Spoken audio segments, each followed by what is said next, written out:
Hello বন্ধুরা, good evening. কেমন আছো তোমরা সবাই? আশা করি তোমরা সকলেই ভালো আছো আর আমিও ভালো আছি। আর এখন বাজে সন্ধ্যা 8:30 আর আমি উমা আমার চ্যানেলে সবাইকে স্বাগত জানিয়ে আজকের ব্লগটা স্টার্ট করছি। আই হোপ আজকের ব্লগটা তোমাদের ভালোই লাগবে। বন্ধুরা, আজকে আর পার্লার থেকে ব্লগটা স্টার্ট করিনি, কারণ এত কাস্টমার ছিল। আমি এসেই পাটা ধুয়ে তারপর ভাবলাম বাবুকে একটু পড়িয়ে নিই, কারণ কালকেও পড়তে বসেনি, পরশু দিনও পড়তে বসেনি, তাই ভাবলাম বাবুকে পড়িয়ে নিই। তো এখন পড়াচ্ছি বাবুকে, তারপরে আমি অন্যান্য কাজগুলো করে নিব আর কি। না, আজকে আর তেমন লিখলো না। 1 2টা লিখেছে, ABCDটা ঠিক মতো লিখেনি, নিজের নামটা লিখেছে, ব্যাস, আর কিছুই পড়েনি। আর আমি তাকে জোর জবরদস্তি করে এই বইটা পড়াচ্ছি যে কী কী আছে কী না, এইসব আর কি। তো বাবুকে পড়িয়ে উঠেছি, তারপরে মা বললো নুন নেই, নুন আনো। দিয়ে তখন বাজে 9:30, আমি ভাবছি কি দোকান বন্ধ থাকবে, তারপর গিয়ে দেখি না দোকান খোলা আছে। একটা নুনের প্যাকেট নিলাম আর একটা হলুদের প্যাকেট নিলাম, আর বাপির জন্য একটু ওই ঝুরি ভাজা নিলাম আর কি। তো চলো বাড়ি যাওয়া যাক। চানাচুর না, তোমার জন্য ঝুরি ভাজা এনে দিয়েছি। এটা আলু ভাজা, আলু ভাজা খাও তুমি, আমাকে এটা তো আমি রান্না করবো। দাও দাও, আমি রান্না করবো বাপি। লেট হচ্ছে না, এটা হলুদ। আরে আমাকে এটা দাও না, নুনটা দাও। নুনটা না দিলে কি রান্না করবো? দাও বাবা, এটা আলু তোমার, এটা মা। হ্যাঁ, তোমার এনেছি, দাও। আমাকে দাও। আর লঙ্কা দাও, হলুদ দাও। এটা হলুদ বাবা, এটা হলুদ, তরকারি হবে, বুঝতে পেরেছো? তুমি ঝুরিটা খাও বাবা, সবটা খেয়ে নে। কালকে খাওয়াবে? আচ্ছা ঠিক আছে, দাও, খাও খাও, সেটা খাও। ভু কোথায় পাও বাবা? এটা আমি ভিডিও করছি মা। মা প্লিজ, মা ভিডিও করে নেবা, শোনা বাবা। তারপরে এদিকে এলাম রান্নাঘরে। তো রান্নাঘরে নুনের প্যাকেটটা আগে কেটে ঢেলে নিব, তারপরে যাব রান্না করতে। রান্না করতে বলতে না, মা ভাত আর আলু তরকারি করে রেখেছে। তো আমি একটা কি করব, শাক ভাজা করব আর কি। তো শাকটাও মা কেটে রেখেছে। কি শাক বলো তো? শাক বলতে ওই বাঁধাকপির পাতাগুলো ছিল, আর হচ্ছে তোমার ফুলকপির ডাঁটাগুলো ছিল, ওইগুলো ভালো করে কুচি কুচি করে রেখেছে, ওইটাই ভাজবো আর কি। আর এদিকে দেখো তোমার দাদাভাই চলে এসছে ডিউটি থেকে। আরেকজনকে দেখো, সরা সরা, তোমার দাদাভাইকে দেখে। দাদাভাই কোথায় কোথায় যাচ্ছে, এই যে দাদাভাই। হ্যাঁ, আসলে কি বলতো, ওনার ক্যামেরার সামনে আসতে চায় না, ঠিক আর কি। আমি যখন তখন পারি ভিডিওটা করে নিই, ওই জন্য ও হাসছে আর কি। আর তারপরে আমিও হেসে গেলাম। তো এদিকে আমি কড়া বসিয়ে শাকটা সিদ্ধ করতে বসাবো। শাকটা সিদ্ধ করতে বসিয়ে এদিকে চলে এসেছি। এখানে তার বাবা আর ছেলে ব্যাট বল খেলছে। দেখো, সারাদিনও কারোর সাথে খেলতে টাইম পায় না, ওই জন্য তার বাবা আসতে না আসতেই রোজ ওর সাথে ব্যাট বল খেলতে হবে, নাহলে হবে না। আর এদিকে লোডশেডিংও হয়ে গেল, যা কড়াটা পুড়ে ছাই হয়ে গেল। কি বলবো বলো, এদিকে শাক সিদ্ধ করতে বসিয়ে দিয়েছি, আর ওইদিকে আমি বসে গল্প করছি ওদের সাথে। লোডশেডিং হয়ে গেছে, আর আমারও মনে নেই শাক সিদ্ধ করতে বসিয়েছি, পুরো কড়াটাই পুড়ে গেছে। তো চলো কড়াটা ক্লিন করে নিয়ে আমি শাকটা ভেজে নিই তাড়াতাড়ি। খিদাও পেয়েছে, টাইমও হয়ে গেছে।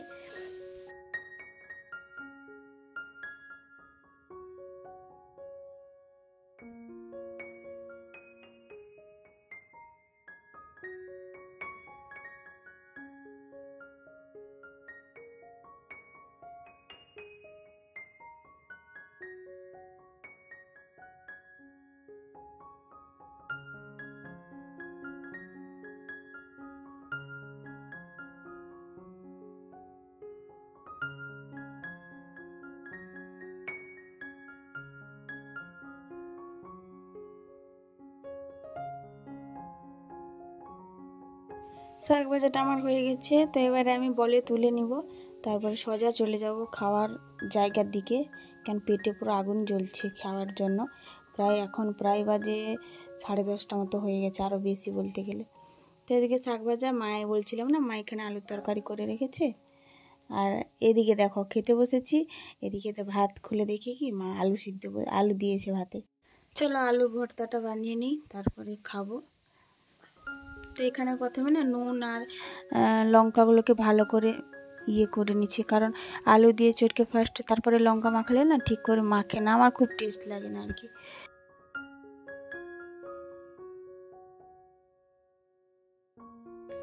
আর এখানে আমি একটু সরষা তেল দিয়ে দিলে আমার আলুমলা কমপ্লিট হয়ে যাবে।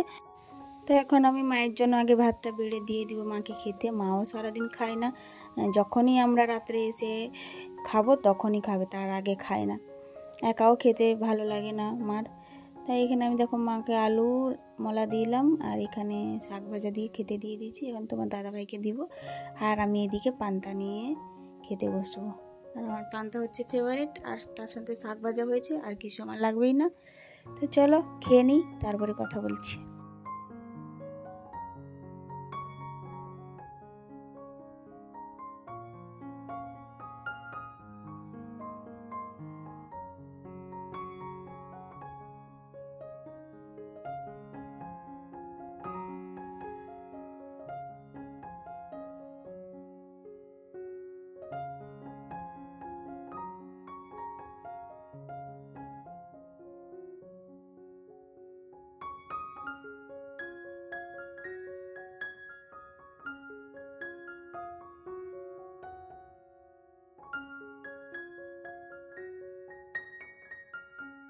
খেয়ে নিয়েছি, খাওয়ার পরে এদিকে দেখো আমি বাসনগুলো মেজে নিয়েছি, তারপর আমি জায়গার মতো রেখে নিচ্ছি।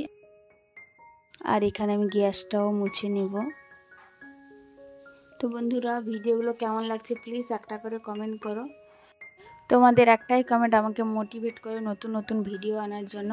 আর যারা দেখছো সাবস্ক্রাইব করছো না, তাদেরকে বলছি অনুরোধ রইল, প্লিজ সাবস্ক্রাইব করে যেও।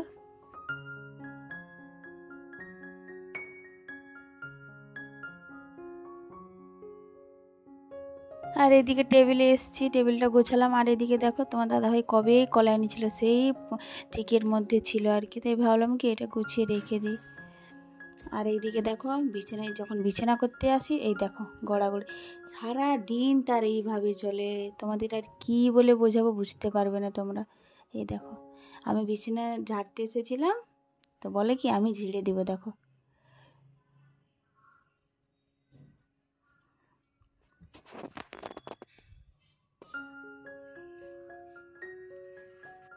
আর এখানে আমি বেডশিটটা চেঞ্জ করব বলে বেডশিটটা আলমারি থেকে বের করছি, আর দেখো ওইটা নিয়ে কেমন হচ্ছে, মানে এত বদমাস মানে কিছু বলাই যাবে না। ও বুঝতেই পারছে না বিছানা চাদরটাকে নিয়ে কি করবে। একবার পাতিয়ে দিচ্ছে, একবার ঘুমিয়ে যাচ্ছে, একবার উঠে পড়ছে, আবার এখানে ঘুমিয়ে পড়বে। দেখো দেখো এই যে পাতিয়ে দিচ্ছে, আবার ঘুমিয়ে পড়লো। না এরকম যদি কারোর ঘরে বদমাস ছেলে থাকে আমাকে কমেন্ট করে জানাও, ঠিক আছে? আর আমি এখান থেকে আলমারি থেকে এক একটা বের করছি, ও এক একটা নিয়ে খেলছে। তো চলে গেছে ও মার কাছে, মা ডাকছে, তো আমি এখন বিছানা চাদরটা পাতিয়ে দিব।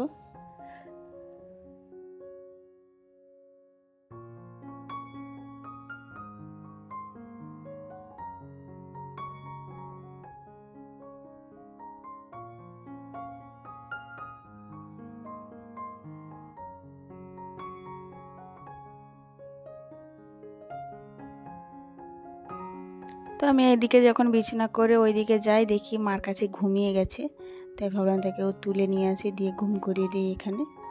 তো বন্ধুরা, ব্লগটা আমি এখানেই শেষ করছি। যদি কিছু ভালো লেগে থাকে প্লিজ লাইক শেয়ার কমেন্ট করো আর সাবস্ক্রাইব করে আমার পাশে থেকো। আবার দেখাচ্ছে নেক্সট কোনো ব্লগের সাথে, ততক্ষণের জন্য তোমরা সুস্থ থেকো, ভালো থেকো, বাই, গুড নাইট।